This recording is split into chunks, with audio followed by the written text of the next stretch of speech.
오늘 이 시간에 오신 여러분, 하나님의 큰 은혜가 여러분들과 가정에 넘치기를 주님의 이름으로 축원합니다.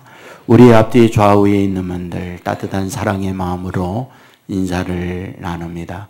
주님의 이름으로 능력을 얻읍시다.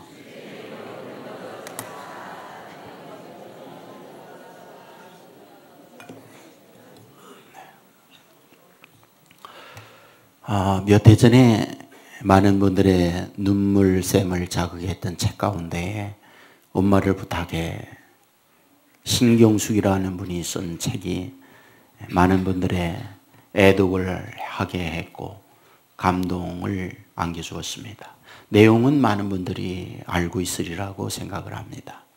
엄마, 아버지가 서울에 있는 자녀 만나기 위해서 서울로 왔다가 서울에서 엄마를 잃게 되죠. 엄마가 어디로 간지 몰라요. 전단지를 만들어서 뿌리죠. 엄마를 찾습니다. 후사하겠습니다. 그러면서 그 엄마에 대한 생각을 추적해 가는 내용으로 담고 있는 것. 이것이 그 소설의 내용이죠. 저자는 이렇게 얘기하죠. 엄마에게도 소녀 시절이 있었다는 것. 엄마에게도 아름다운 꿈이 있었다고 하는 것. 엄마에도 아름다운 행복을 기대하면서 그 아름다운 반란한 시절이 있었다는 것. 아버지를 만나서 행복을 기대하면서 그 아름다운 집을 지으리라 생각을 했지만 막상 만난 아버지는 술망난이었고 돈벌이 제대로 하질 못했고 그러면 곱게라도 있어야 하는데 늘 행패를 부렸고 폭행으로 인하여 아픔의 시간을 보내야 했고 눈물로 지내면서 이혼을 수없이 되뇌었지만은 아들딸이 생겨 아들딸 생각하면서 아들딸에게 자기의 인생을 바치면서 지내오게 된 거지요. 그걸로만 끝나면 좋아렸건만 왜 그렇게 시댁의 식구들은 괴롭히는지 오해와 아픔 가운데에 눈물로 날마다 시간을 보내야 했고 일찍이 아름답던 그 얼굴엔 주림이 패이고 웃음꽃이 항상 피었던 그 얼굴에는 웃음은 사라진 지 오래되어 분노와 또한 서러움과 아픔에 그늘진 모습으로 지내오게 된 게 어머님이었죠. 저자는 얘기하죠. 어머님의 인생은 없었다고. 저자는 얘기하죠. 어머니의 삶은 없었다고. 오직 남편과 가족을 위한 삶으로 희생된 것이 어머니였다고. 그런데 눈물 나게 하는 게 뭘까요? 마지막 주어진 결과 자녀들에게 효도도 아니었고 남편에게 사랑도 아니었고 질병과 치매라고 하는 고통만 안겨주었다고. 그리하여 집을 찾지 못하는 어머니, 어디에서 울고 있을, 어디에서 방황할 어머니, 그 어머님을 찾고 있는 것이 그 책의 내용이었던 거죠. 사랑하는 여러분, 여러분의 인생은 어떠신가요? 여러분은 어떻게 살아오셨나요? 누구를 위해서 여기까지 뛰어오셨나요? 돌이켜보면 자신을 위해서 산 분들은 많지 않죠. 남편을 위해서, 자녀를 위해서, 부모를 위해서 살아온 삶이었지. 나 자신 높아지고 나 자신 편해지고 나 자신을 위해서 산 분 그렇게 많지 않잖아요. 남겨진 건 뭔가요? 오해와 상처잖아요. 누군가 이러한 삶을 살았던 나에게 박수, 격려, 고생했다는 따뜻한 말이 아니었잖아요. 그래서 서럽고 그래서 아픈 여기에 놓여있는 분들 꽤 많이 있잖아요. 오늘 성경에 요한이라고 하는 인물이 나와요.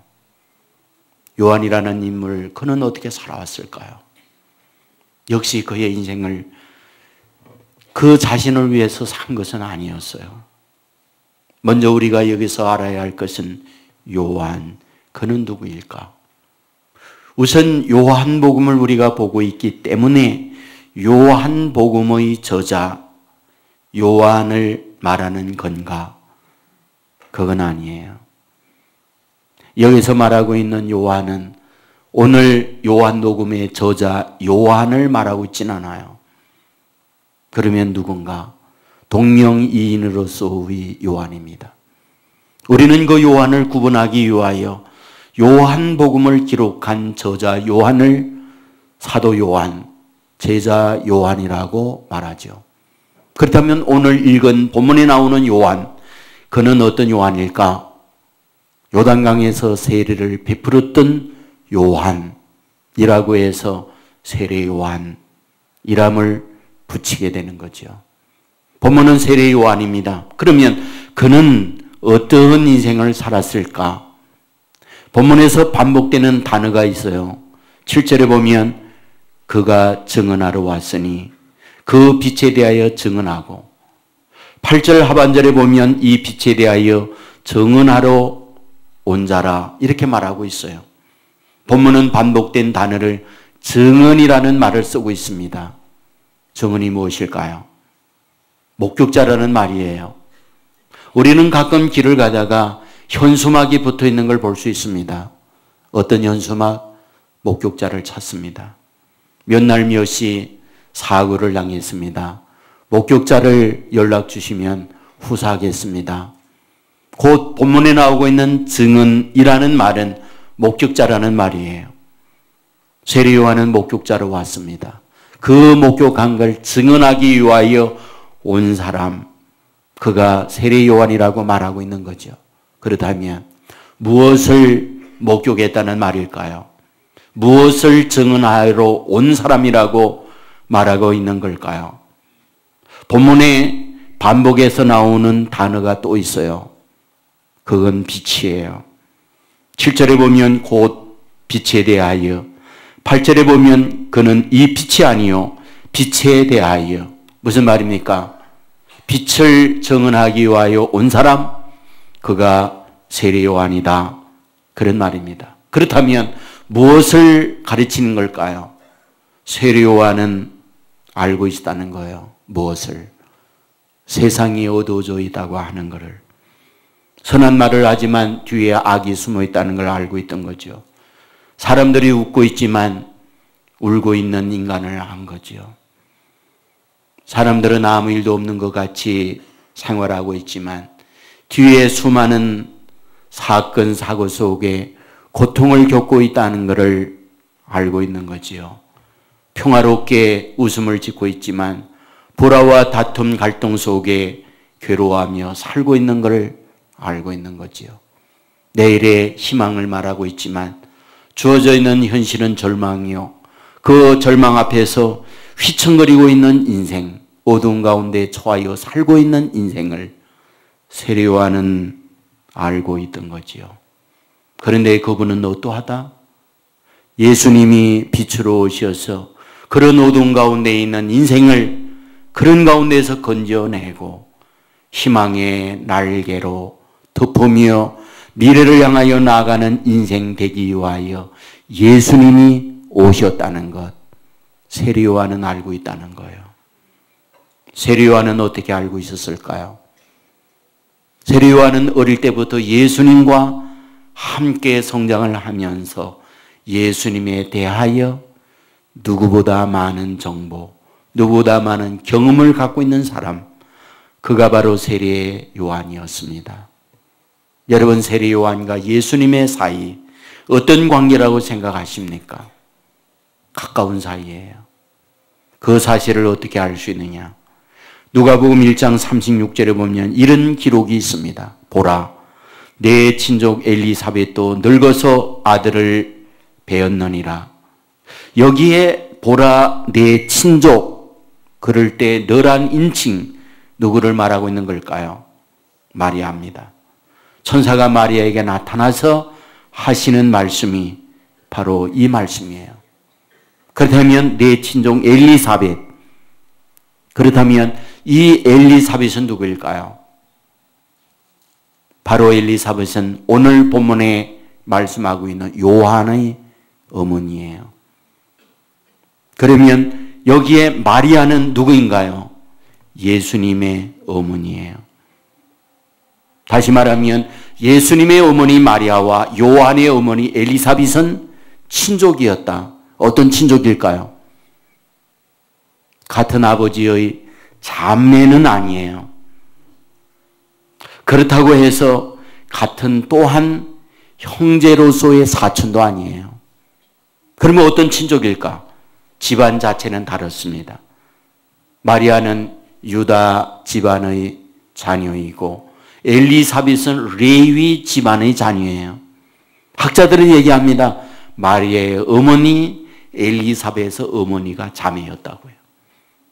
그렇다면 마리아와 엘리사벳은 어떤 사이인가? 바로 이종사촌간, 바로 이모의 딸들이었다는 거죠. 그렇다면 이모의 딸들로서 마리아와 엘리사벳이 있고, 그렇다면 그들의 아들 예수님과 요한은 어떤 사이였을까? 이종육촌간이었다는 거죠. 다르게 표현하면 한 동네에서 한 일가로 가까이 지내고 있는 그들이 누구냐? 예수님과 요한과의 관계였다는 말입니다. 어릴 때부터 예수님을 보았어요. 예수님의 말, 예수님의 행동, 예수님의 이루어지는 모든 것들을 요한은 어릴 때부터 예수님과 더불어 지내며 몸에 배도록 알았어요. 그렇다면 어떤 걸 알았을까요? 보통 사람이 아니라는 걸 알았어요. 무엇을 알았을까요? 이분이야말로 어두운 세상을 빛내는 빛이라는 걸 알았어요. 어떤 걸 알았을까요? 인간의 좌절과 절망이 있는 이들에게 희망과 용기, 그리고 저들의 죄에서 구원을 낼 자임을 알았어요. 그래서 성경에 뭐라고 말합니까? 예수님이 오는 것을 보면서 보라, 세상 죄를 지고 가는 하나님의 어린 양이라고 요한은 예수님을 소개하고 있는 것을 보게 됩니다. 과연 그러한 마음으로 그는 살은 거예요. 그래서 오늘 본문에 어떻게 살았다? 그는 그 빛의 증인으로 살았다라고 말씀하고 있습니다. 여러분, 무엇을 뜻하는 걸까요? 자기 개인의 삶을 산 게 아니었다는 거예요. 자기 얘기나 자기 시간과 자기의 인생을 산 것이 아니었다는 거예요. 그러면 누구를 위해서 살았단 말이냐? 빛 대신 주님을 위하여 요한은 살아왔다. 이것을 말씀해 주고 있다는 말이에요. 자, 그렇다면 빛 대신 주님을 위해서 살아왔는데 그의 삶은 어떤가? 빛 대신 그분으로 인하여 복된 인생을 살았는가? 그렇지는 않았다는 거예요. 마태복음 3장 4절에 보면 이 요한은 낙타 트롯을 입고 허리에 가죽띠를 띠고 음식은 메뚜기와 석청이었더라. 여러분, 여기에 보면 트롯을 입고 허리에 가죽띠를 띠고 음식과 메뚜기 석청이를 먹었고, 단순히 이 말씀을 보면 참 낭만의 인생을 살았구나, 이런 생각을 할 수 있지만 낭만이 아니라 고통의 인생을 살았다는 걸 표현하는 거예요. 아, 메뚜기와 석청을 먹었는데 요한은 일찍이 웰빙 음식을 잡수셨구나, 이 생각을 하기 위하여 이 말씀을 기록한 게 아니라는 거예요. 가난하여 먹는 것이 부실하고 힘들었구나, 이걸 표현하는 말씀이라는 거예요. 특별히 마태복음 3장 1절에 보면 그의 생활 터전이 어디입니까? 세리 요한이 이르러 유다 광야에 전파하여 말하되, 이렇게 말했어요. 유대 광야가 그의 삶의 터전이에요. 광야는 오아시스가 있는 곳이 아닙니다. 광야는 메마른 황량한 들판을 얘기하는 거예요. 먼지가 날리고 삶이 힘든 환경을 얘기하는 거예요. 뭐 때문에 이런 생활을 합니까? 그의 미래의 축복과 성공을 위한, 자기 비즈니스를 위한 이런 투자 노력을 기울이고 있느냐? 그건 아니었다는 거예요. 오로지 빛을 증언하고 그 빛의 증거자로 살기 위하여 그 길을 간 게 요한이었다는 거예요. 자, 그런데 그런 그에게 주어진 것이 무엇이냐는 겁니다. 박수갈채를 받았느냐? 그렇게 힘들고 자기의 인생을 포기하고 주님을 위하여 모든 걸 바쳤던 이 세례 요한에게 과연 인생에 상상할 수 없는 최고의 부귀 영화를 누리는 인생을 살아갔느냐? 그게 아니었다는 거예요. 오히려 비난과 조롱 멸시를 받아야 했고, 동시에 당시에 헤롯이 아주 부도덕하고 넘어서는 안 될 선을 넘게 되어지자 그 누구도 바른 말을 하지 못하는 헤롯 왕을 향하여 담대하게 세례 요한은 외쳤던 거 아닙니까? 어떤 말입니까? 헤롯은 악질적인 존재였어요. 부도덕한 존재였어요. 자기의 친동생 아내 제수씨잖아요. 헤로디아가 미모가 뛰어나고 아름다우니 그 제수씨를 자기 아내로 빼앗은 인간, 그게 헤롯이었다고요. 이에 대하여 누구도 말하지 못해요. 모든 사람이 알고 있으면서 그래서는 안 된다는 사실을 알고 있으면서도 권력 앞에 떨며 침묵하고 있는 거예요. 그런데 세례 요한은 당당히 빛을 증거하러 왔기 때문에 어둠에 있는 그 어둠에 대하여 책망을 한 거 아닙니까? 회개하라고, 그러면 안 된다고, 인간의 도의적으로나 하나님 앞에서 그런 일은 있을 수 없다고. 왕이 이 말을 듣고 네 말이 옳구나, 내가 회개할게, 그러는 건가요? 도리어 바른 말을 하고 있는 세례 요한을 감옥에 집어넣잖아요. 감옥에 갇혔던 세례 요한은 많은 고뇌를 합니다. 빛을 위해서 산 자신이었잖아요. 자기의 인간의 욕심을 위해서 산 것이 아니었고 자기의 미래의 성공을 위한 목적을 가지고 삶을 살아왔던 게 아니에요. 그런데 결과적으로 감옥에 갇혔어요. 그러면 주님이 그래도 면회 올 줄 알았어요. 성경에 보니까 면회 안 왔어요. 그래도 사람을 보내서 영치금이라도 넣을 줄 알았다고요. 땡전 한 푼 없어요. 그는 감옥 안에서 고뇌하는 거예요. 내가 헛다리 지은 거 아닌가? 내가 잘못된 판단 아래에서 헛수고한 게 아닌가? 그래야 마태복음 11장 2절에 보면 뭐라고 말하는지 아십니까? 요한이 옥에서 그리스도께서 하신 일을 듣고 제자들을 보내어 예수께 여짜오되 오실리가 그이가 당신이 오니까 우리가 다른 일을 기다려오리까? 무슨 얘기입니까? 나는 당신이 메시아인 줄 알고 외쳤습니다. 그런데 나는 지금 감옥에 갇혔습니다. 그런데 나에게 메시아인 당신께서 하는 걸 보면 메시아가 아닌가 보구나, 이런 생각이 듭니다. 그러므로 다른 일을 기다려야 됩니까? 아니면 당신이 메시아입니까? 이런 질문을 제자들을 통해서 보내고 있던 거지요. 우리가 이 말씀을 보면서 깨닫게 되는 게 뭘까요? 지금 세례 요한은 빛을 증거하고 있는데 정작 자신은 빛이 아닌 어두운 가운데 놓여 있구나. 빛을 증언하면서 외쳤는데 정작 자신은 어둠에 갇혀서 힘들어하고 캄캄함에 갇힌 가운데 고뇌하고 있는 세례 요한이구나. 이것을 우리에게 보여주는 거죠. 여러분 가운데도 그럴 수 있잖아요. 여러분 자신을 위해서 산 것이 아니고 다른 일을 위하여 여러분의 시간, 여러분의 물질, 여러분의 모든 걸 다 희생했습니다. 그러다면 자녀들이 여러분을 알아주고 효도했어야죠. 여러분의 배우자가 그 사실을 알고 배우자인 여러분에게 한마디 말을 해야죠. 그동안 너무 고생했다고. 다른 이들이 다 몰라줘도 나만은 당신을 안다고 말해줘야죠. 그런데 알아주기는커녕 또다시 요구와 또다시 고통과 비수를 꽂는 말만 퍼붓고 있을 때 우리는 다 무너져 내리잖아요. 내 삶은 산산조각 나잖아요. 여러분, 이때에 주님을 믿는 하나님의 자녀로서 우리 주님은 어디에 계시는 건가요?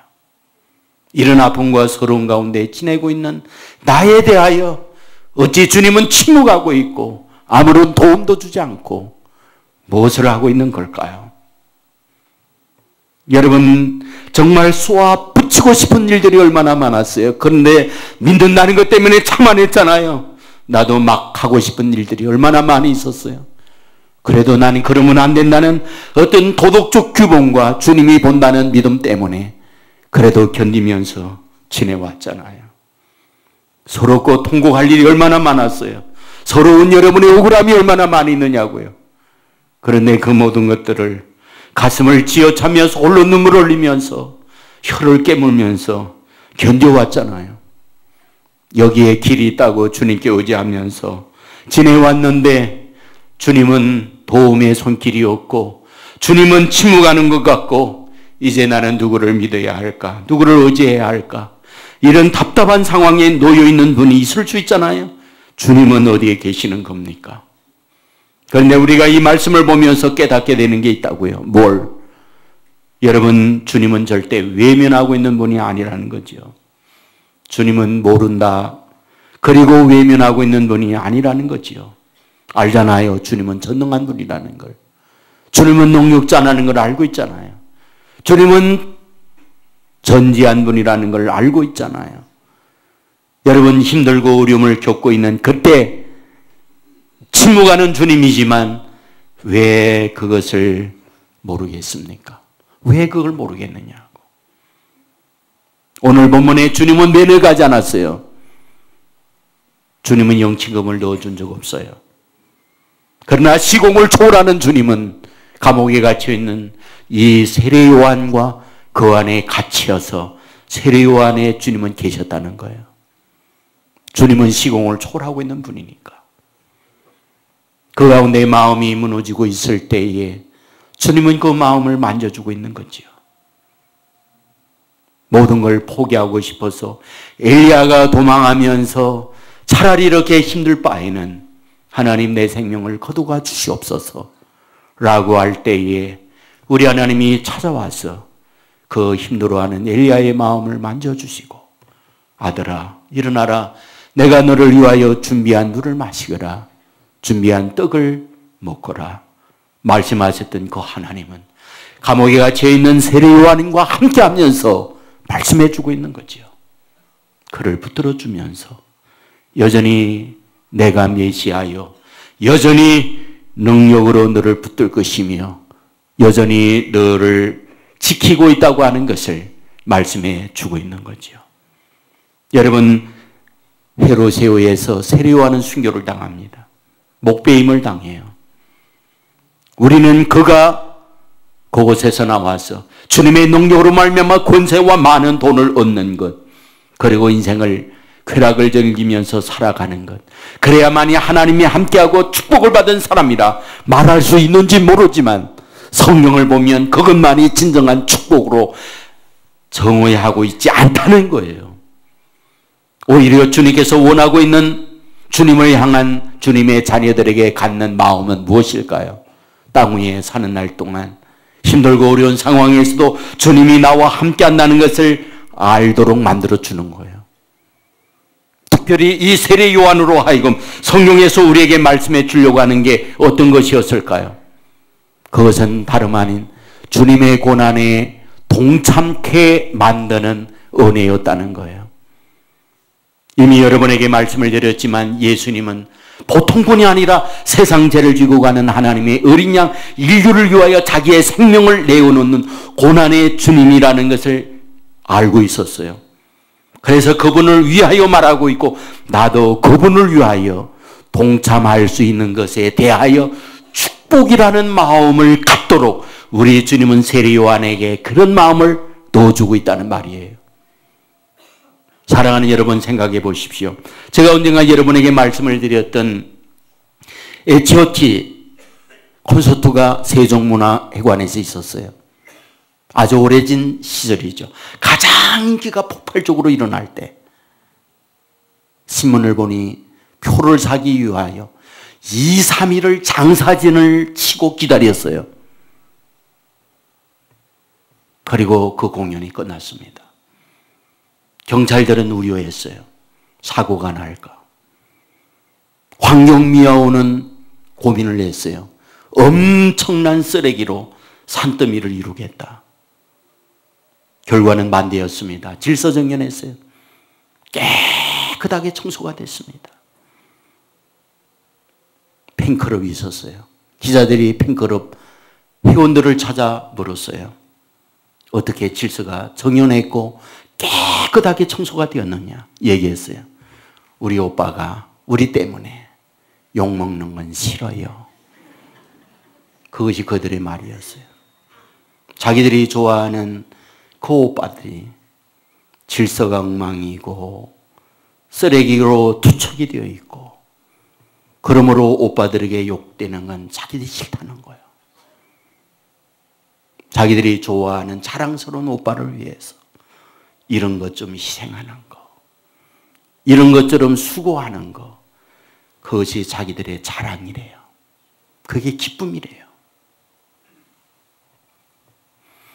저는 이 시간에 여러분에게 도전을 드리고 싶은 거예요. 우리 주님이 여러분에게 누구입니까? 주님이 여러분에게 누구입니까? 주님이 여러분에게 누구입니까? 인기인의 배우만 못한 그런 존재인가요? 그렇게 형편없는 존재인가요?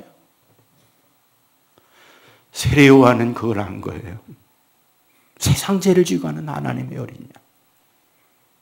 어둠으로 가득 찬 세상에 그 어두운 가운데 있는 인간을 건져내기 위하여 오신 메시아다. 그분을 위해서 쓰임받는 것.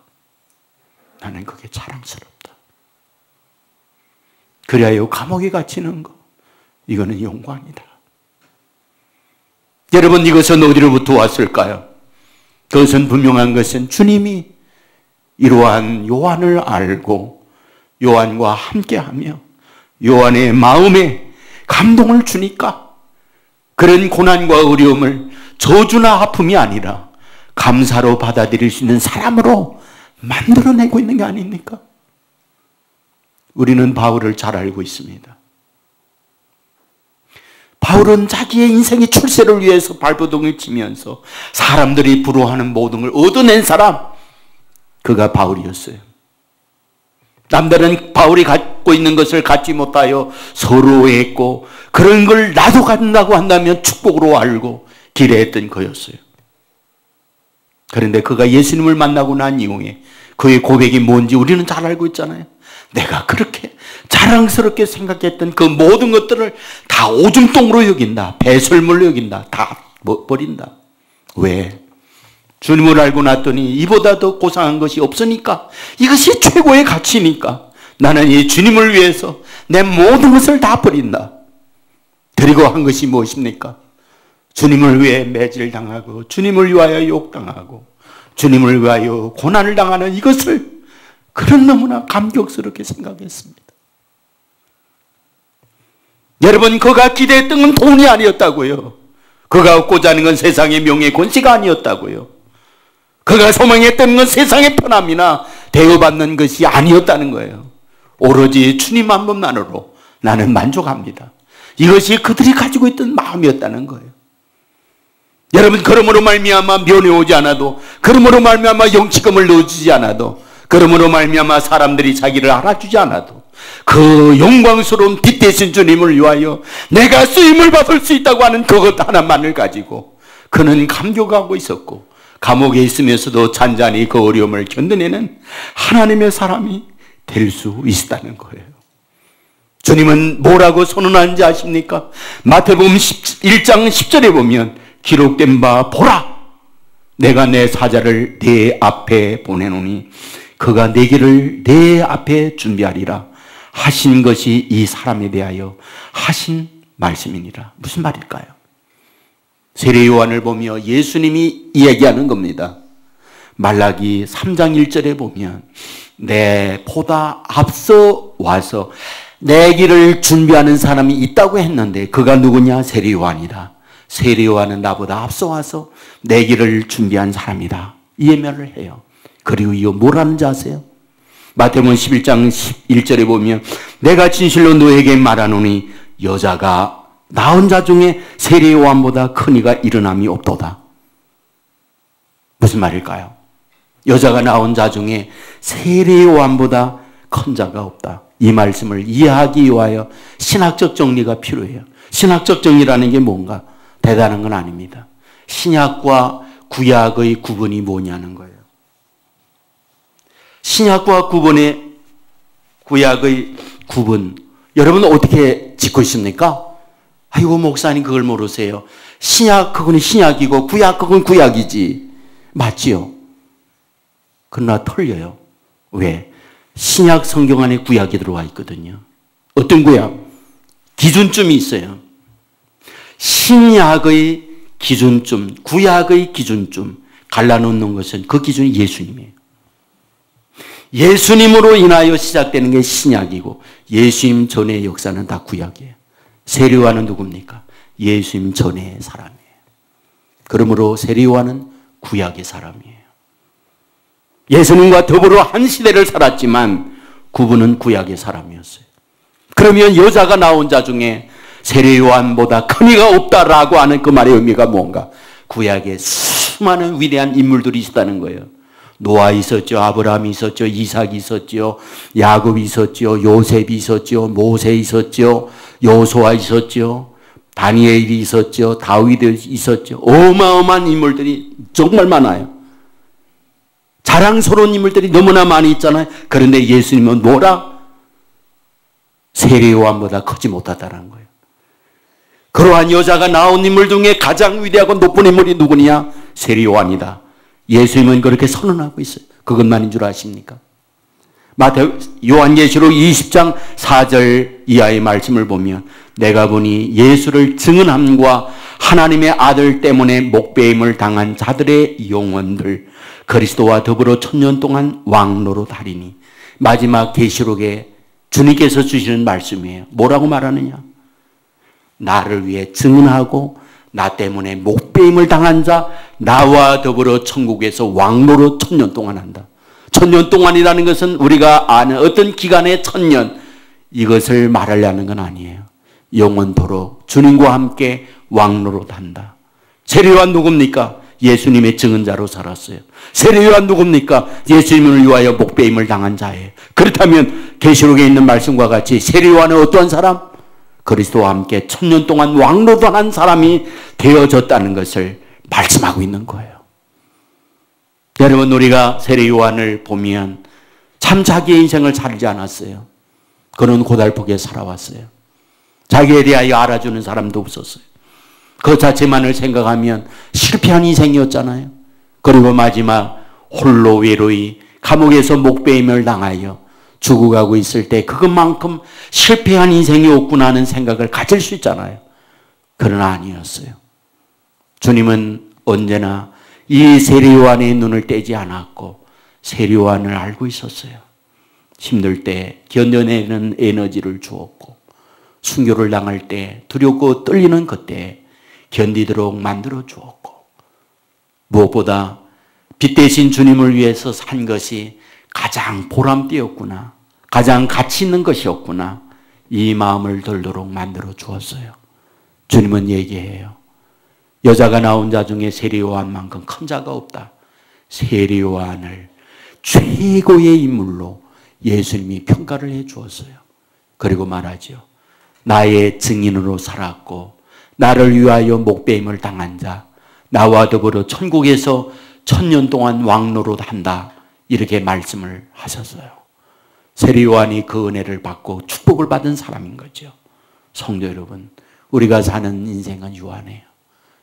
우리가 1000년, 100년을 산다 할지라도 한계점에 있어요. 죽음 이후는 영원해요. 끝이 없는 영원한 시간들이에요.